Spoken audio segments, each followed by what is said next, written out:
beautiful babes. It's Karen. It is story time. I promised you guys the sequel, pretty much, to the last story where a rapist followed me home, which was a true story.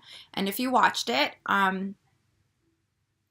thank you for watching my videos. It was really hard for me to share that. If you haven't, I will put a link either there or there. Haven't decided yet. I'll figure that out. Anyhow, so back in 2012, a rapist did follow me home, and I am safe. Like I said, you can watch that video. And obviously I'm safe. I'm here, right? But anyway, in March of 2013, I had gotten pregnant, and I'd already had 3 children. And I wasn't planning this one, but a pastor had prayed with me back in, this was before my husband and I were even together. It was a Tuesday, I think. It was either November 21st or 22nd of 2010. And it's like I knew I was going to marry him and have a son. But yet we weren't planning on having any more kids because the first child we had together, I have 4 altogether. 2 were from my first marriage, 2 were from my second marriage. And of course now I'm divorced, but whatever. Anyway, that's a whole nother story. Our 3rd child was diagnosed with a terminal illness called tuberous sclerosis. 1 in 6,000 are born with it. And so we weren't really planning on having any more kids, but at the same time, I'm pregnant. So now I'm pregnant, and we go through all these testing and all these different things, and I knew it was a boy. I knew it because it had already been like prophesied over me years before. So at 5 weeks, I start buying boy clothes, and everyone's looking at me like I'm crazy. And I was like, I know this is a boy. I know it. I know it. I know it. I know it. So anyway, we found out in July of that year that it was definitely a boy. And then I was taking my son with me. I was in a car. I was in, we lived in a different state at the time. I didn't have a van like I'm driving now, but I did have a Dodge Avenger. And I was driving my daughter to her neurologist appointment. That was about 30 minutes away from our home. So I made a wrong turn. And I was like, oh. Like, I only go to this place once every 3 months or whatever it was. But I made a wrong turn, so I had turned around, did a U-turn, came back. Now I'm in the lane to where it's a 4-lane highway. And I'm in the left turn lane, so I can turn left. A couple seconds later, I see a car going through a red light and a truck going. I was like, oh, okay. This car hit the tail end of the truck. It was a red truck, I believe. And that truck flipped, and it was coming straight for us. I looked at Victor, and I went, all of a sudden, it went, whoom, and completely turned. Completely turned. I was like, oh my God, that was going to hit us. So I took a picture of it, and I'm going to put it in this video here, and for you guys to see it, because I stepped out, and I remember getting out and helping the guy who was like a cable guy or whatever, and he had like these remotes and all this stuff from his cable business all over the place. And I was like, oh my goodness. And I didn't think much of this. I mean, I did, because it was coming straight for me. I mean, I saw it. I saw it like straight for me. And it was absolutely crazy. And the car in front of us too. We were like, I can't even believe this right now. So I get home and tell them the story, whatever. Fast forward a little bit. I'd had 3 healthy pregnancies. Each of my kids were born full term. Even though my 3rd child was sick, I had a healthy pregnancy. So here we go, and I go into labor Friday, November 15th, and I was 38 weeks exactly. And I'm in 6 hours of labor, and I had not had long labors in the past, really. So I'm wondering what's going on. Something didn't seem right. They had a resident in the room, and I had a midwife. I didn't really have like a doctor kind of thing. It was just like I saw her all the time. And I was not happy. And all of a sudden, the contractions stopped. I've never went through this before. My first labor was natural, 6 hours, 10 minutes long. Here was my son. Amber, I was induced with Pitocin, and 3 hours, 21 minutes later, here she was. Water broke on its own the first time. The second time with Amber, they broke it for me and gave me Pitocin, and I went like that. They didn't think I would, but I did. The third one, I said, give me every drug you have. And it, that was with Kayla, and they gave him too soon. So I was kind of like in labor for like 10 hours with anxiety waiting for her to come out. But here, I just didn't feel right. And of course, when you get these gut feelings, listen to them. So here I am going, and everyone's like, oh, we can induce you and you can have the baby today. And I was like, I don't feel right about that. You know what? I don't feel right about it. I'm going to go home. I'm going to pray about it. I'm going to do all these things. I need to make sure. So an entire week goes by, and I go to the doctor in between for my regular appointment, and I hadn't eaten yet. So they were monitoring every week now. They put the monitoring machines on the baby to make sure the baby was fine. And he wasn't moving very much. And he wasn't moving at all at first. And they were like, I remember the midwife saying, if he doesn't start moving, I'm sending you over to the hospital. And I said, okay, but he started moving. She said, did you eat yet? I said, no. And she said, that's why, so I had something to drink, and here he is, moving all around. So she sends me home, and I'm still not feeling right. Ever since that 15th when I went into labor, something wasn't right. So I'm praying and sitting here like, what am I going to do about this? Like, I don't know. I don't know what to do. I've had 3 natural births, and I'm afraid something's wrong with this one. So I prayed and I prayed and I prayed and I prayed and I prayed, and I got this feeling. I was like, something's wrong. I don't know what's wrong. So I went home that day after going to the doctor's, and it was a Friday. It was exactly a week later that when I had previously went into labor, and I called the midwife and I said, look, I said, I feel like something's wrong. I really feel like something's wrong. I said, I want you to do a C-section. She said, you've had 3 natural children and you want us to cut you open. And I said, yes. I said, can you tell me for sure that this baby is okay?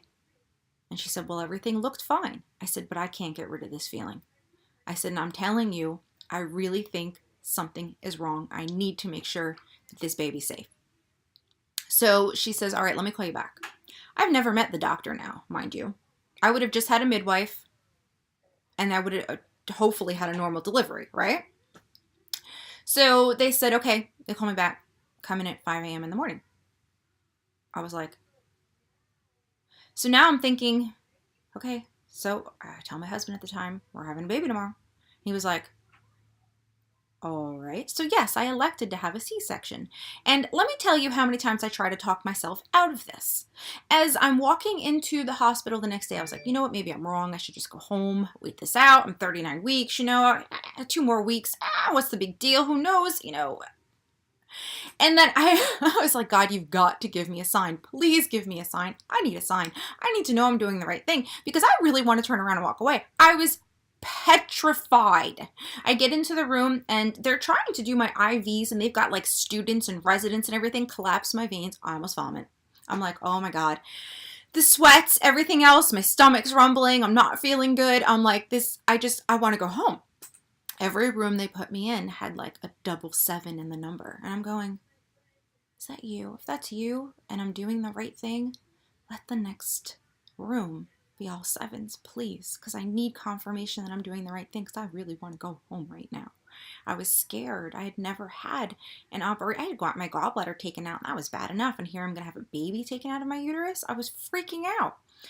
And I was like, and I want to talk to the doctor. They were like, well, you can see him on the operating table. No, bring his ass up here. Okay, thanks. So I'm talking to the doctor, and the next room they put me in had all 7s. Talk about a sign from God? I would say it was. Absolutely. I almost died a year before.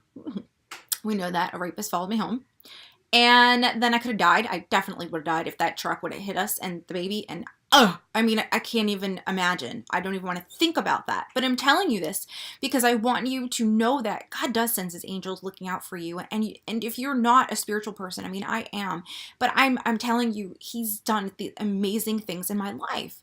So I go and I talk to the doctor, and the doctor's like, well, this is what we're going to do. We're going to put you on the operating table. We're going to give you some drugs. You're going to be awake. I said, just put me out. I don't want to see this. I don't want to do this. Just put me. He goes, we don't do that. I was like, I have to stay awake? Come on. I have to really stay awake for this? And he's like, yeah, you do. And the nurses are all like, you're going to be okay. Whatever. He's like, hopefully you won't feel anything. Well, he's like, we'll test you. I'm like, what? Hopefully? Are you kidding me? So anyway, I'm nervous, sweating. My husband's walking around the hallway. They're giving him like these scrub things to wear or whatever. And he goes and gets changed, whatever. And they get me all prepped. And here I am naked on this freaking operating table and this little curtain over me. And the nurse in there, I started to have a panic attack. They were like, I was like, I can't feel anything. From like here down, I was numb. And they're like, that's okay. It's okay. It's okay. I'm like, but I think I might stop breathing. They're like, no, you're all right. You're all right. You're all right. Put your hand here. And I remember them telling me that. Feel that? Okay, yeah. So I'm talking myself through this. Okay, it's going to be fine. Everything's okay. This is definitely my last child. Oh, yes. Okay, everything's good. So now they test me and they cut me open and I hear them vacuuming up. They're telling me what they're doing, the fluid, the amniotic fluid, and then it gets quiet. And my husband's next to me, not wanting to see this. And they're like, hey, you want to see what? He's like, no, you know. And the Dr. Lenz was his name. He says, Karen, I'm so glad you did this today.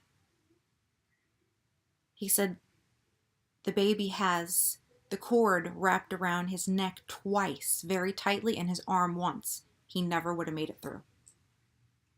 Well, talk about the doctor, my husband, myself, and every nurse in there crying because they all knew I was electing to do this. There was really no medical reason for them to take this baby other than my hunch. So he was born November 23rd, Saturday morning at 8:46. And I will post pictures of that.